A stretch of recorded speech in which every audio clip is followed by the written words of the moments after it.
Hola, mi nombre es Sergio González y en este vídeo os hablaré de la historia de la imprenta, además de los sistemas de impresión que se desarrollaron gracias a la evolución de la imprenta tras distintas invenciones pasadas. Siguiendo como referencia la siguiente línea del tiempo, en el cual, como podéis observar, se encuentran distintos eventos de los cuales dieron su importancia a la historia de la imprenta misma.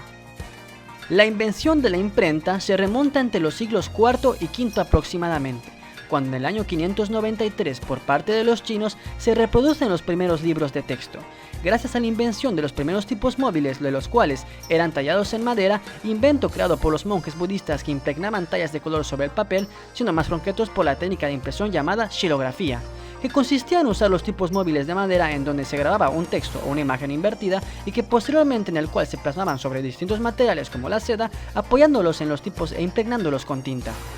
Años después, el alquimista Bin Cheng perfecciona los tipos móviles, reproduciéndolos con cerámica, utilizando el texto chino como objetivo y creando así la primera forma de impresión de caracteres por medio de los tipos móviles.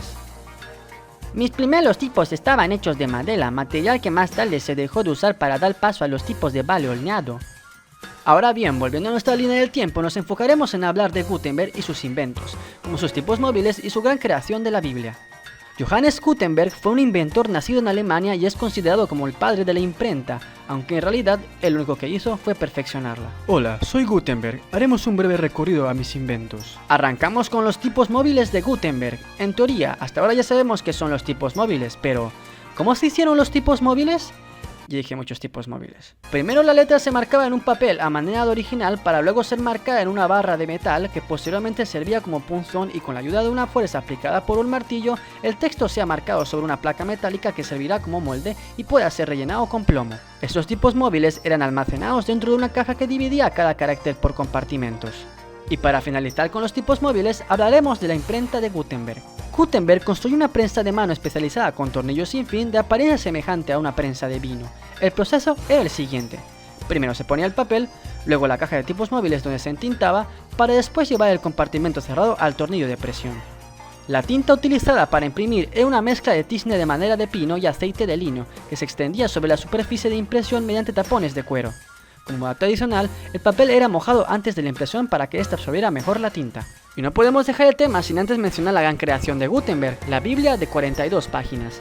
Esta fue impresa en Maguncia, ciudad de Alemania en la que Gutenberg nació, teniendo esta una edición con un total de 200 ejemplares y que posteriormente se añadieron a mano la serie de los capítulos, las ilustraciones y los adornos, pues según Gutenberg, a lo que el diseño y la compaginación se trataba, seguía el modelo de los libros manuscritos realizados por los monasterios. Y con eso finalizamos con los tipos móviles, y hablando de finales, el 3 de febrero de 1438 Gutenberg muere en Alemania en su misma ciudad de origen.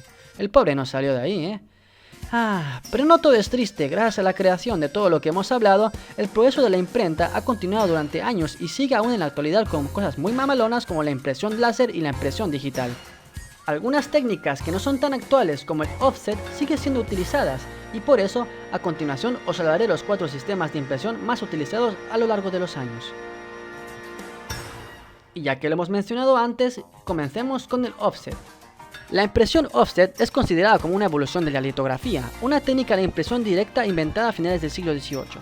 Este método creaba las imágenes mediante la presión directa del papel sobre una plantilla de piedra previamente mojada y entintada. Sin embargo, la impresión offset es de tipo indirecto y fue inventada accidentalmente por el litógrafo estadounidense Rubel y que posteriormente crearía la máquina basada en 3 cilindros utilizada en el offset, que con el tiempo que ha sido perfeccionada, el proceso de impresión ha cambiado.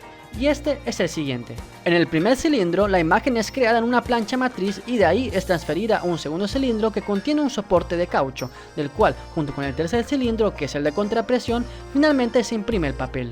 Sobre la matriz se encuentran otros cilindros pequeños llamados rodillos entintadores, los cuales son los que transmiten la tinta de una cubeta hacia la matriz. Del lado contrario se encuentran los rodillos mojadores, los cuales transmiten una solución de base acuosa, que pues es agua, desde una cubeta hacia la matriz. La preparación que se lleva a cabo en la matriz se basa en el principio de repulsión química-física entre el agua y la tinta. Esta matriz tiene forma plana, y las partes de aluminio que se encuentran en ella, que no deben contener tinta, se mojan en agua y son llamadas contragrafismos. Por lo que por otro lado, la tinta se deposita solamente en las zonas que contienen los grafismos, o mejor dicho, la imagen que se desea imprimir. Este tipo de impresión permite la producción de un elevado número de copias a rápida velocidad, lo que disminuye el precio de la unidad a medida que la cantidad aumenta. Durante el proceso de impresión, el papel es presionado durante un completo ciclo, el cual es hecho por 4 máquinas, cada una con distintos colores de tinta, la primera con tinta negra, después cian, luego amarillo y por último magenta, para finalmente crear imágenes a todo color. Seguimos ahora con el segundo sistema de impresión, la serigrafía. La palabra serigrafía está compuesta por sericom, que significa seda, y grafos, que significa escritura. En conjunto es escribir con cera.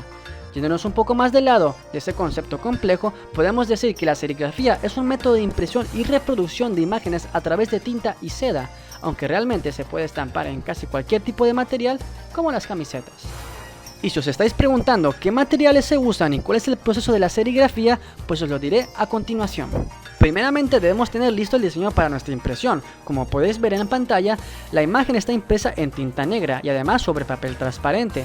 A este tipo de impresión se le conoce como fotolito, y pues bien, lo que está en negro será únicamente lo que se va a estampar.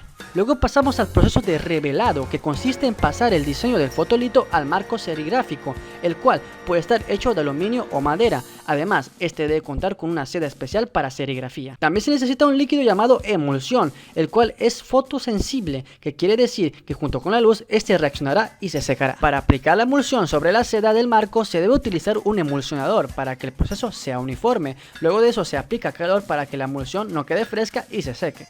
Lo que sigue es exponer el marco con el fotolito encima de este a una fuente de luz con el diseño mirando hacia ella, y con la ayuda de un vidrio que irá sobre el fotolito y que deberá cubrir todo el marco.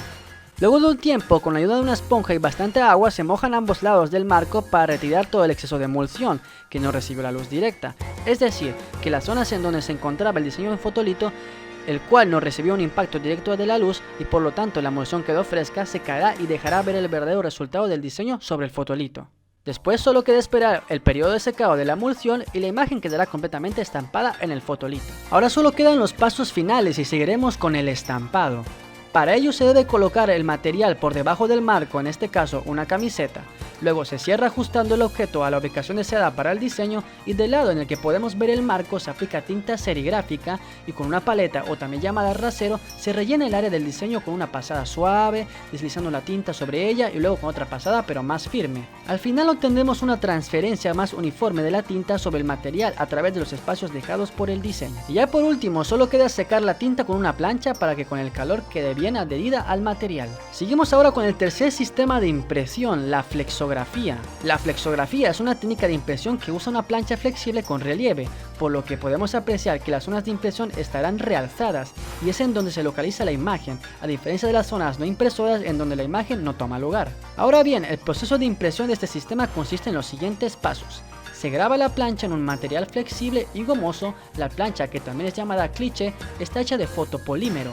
Luego, esta plancha es enganchada a un cilindro llamado portaplancha, que como podemos ver, la plancha, que es del color rojo, se enrolla en el cilindro. Después se engancha el sustrato o material donde se plasmará la imagen al cilindro de contrapresión, muy similar al del offset, que se puede ver en la imagen como el material que está de color gris y es enganchado. Por otro lado, una cámara cerrada o cubeta propulsiona la tinta a un cilindro llamado anigloss, que puede verse en la imagen y es la que recoge la tinta.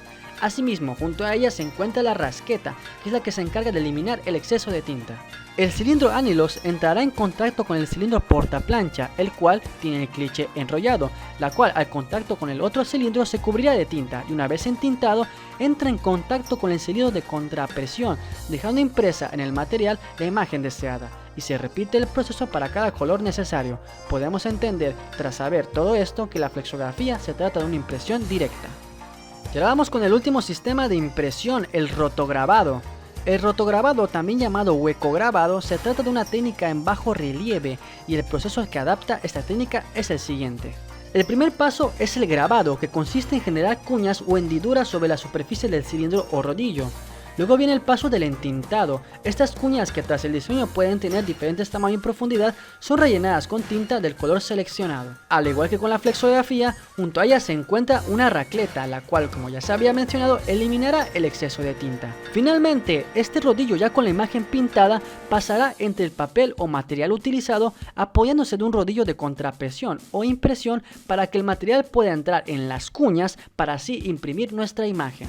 Como dato adicional, este sistema es además bastante rápido, por lo que su costo es muy excesivo, por lo cual no es recomendado para tirajes pequeños. Además, que usándolo como un método industrial puede ser contaminante debido al uso de disolventes como el tolueno. Quería criticar a uno de estos sistemas y como fue el último, pues lo siento. Y pues bueno, con eso hemos terminado. Esos han sido los sistemas de impresión más utilizados, además de que hemos hecho un recorrido por la historia de la imprenta. Sin más que decir, yo me despido. Muchas gracias y hasta luego.